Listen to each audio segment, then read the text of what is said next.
Hola amigos, this is going to be a cultural lesson for the end of October and for the whole month of November for Day of the Dead, El Dia de los Muertos.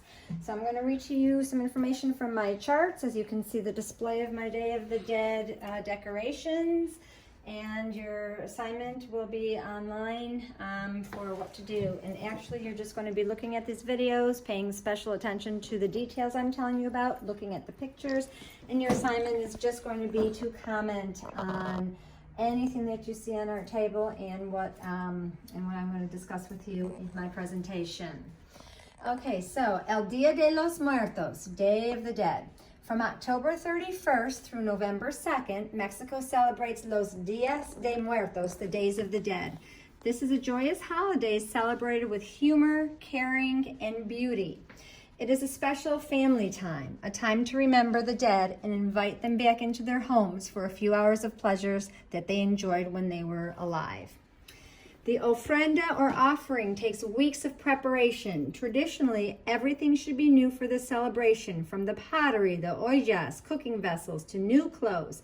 In practice, this cannot be done, but a family will wait for this festival to replace needed items.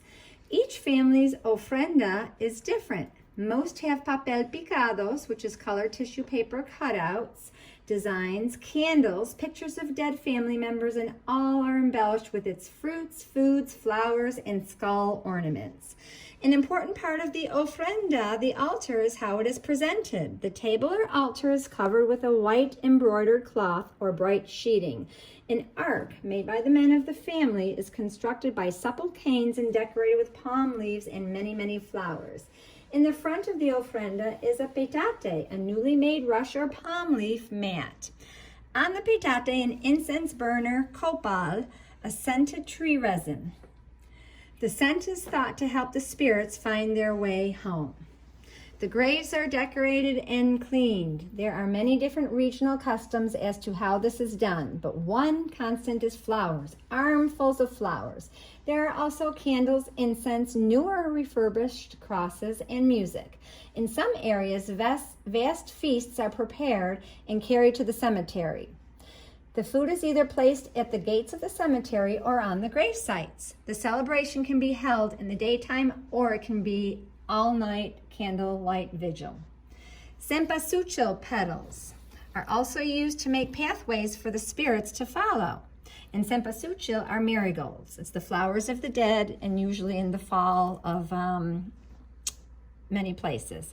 Not only do these paths go from the roads into the house, they also mark the return trip back to the cemeteries. This precaution is taken so that the spirits will remember to go back to their graves until the next year's celebration.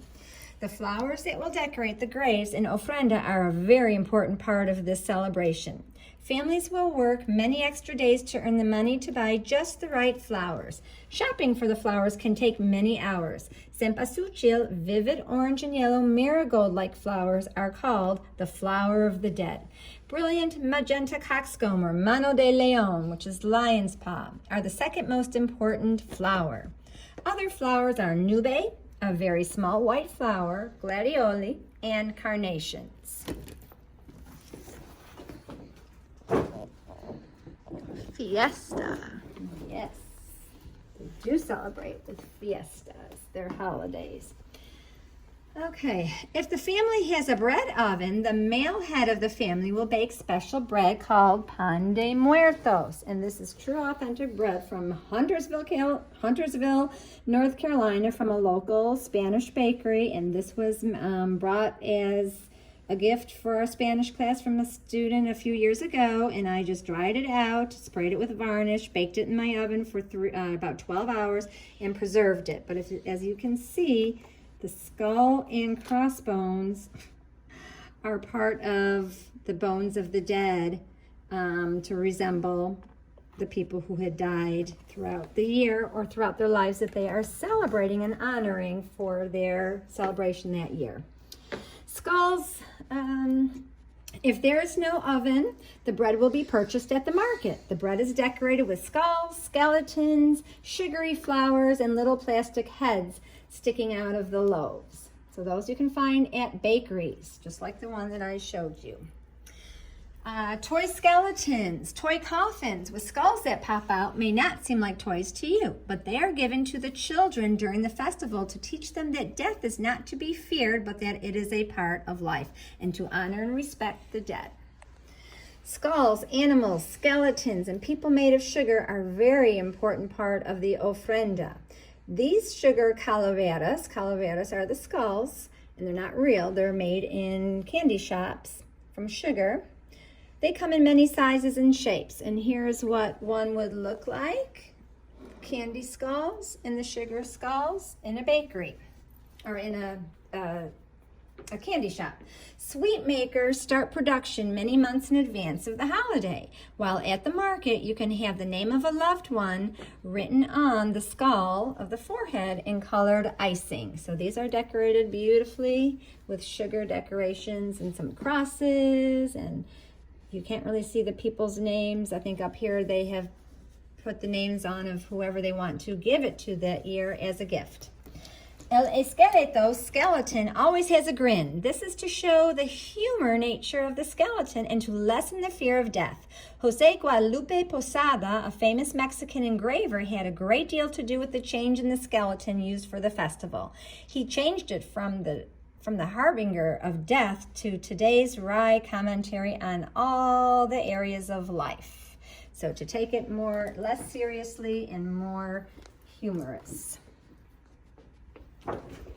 And folks, that's all for the Day of the Dead. So for your assignment this week, you need to just comment on anything, facts and information that you learned, or some kind of pictures or decorations, and we'll be having fun learning about it. And the movie Coco is on Disney Plus. If you care to watch that, we're going to be watching it in the classroom as well.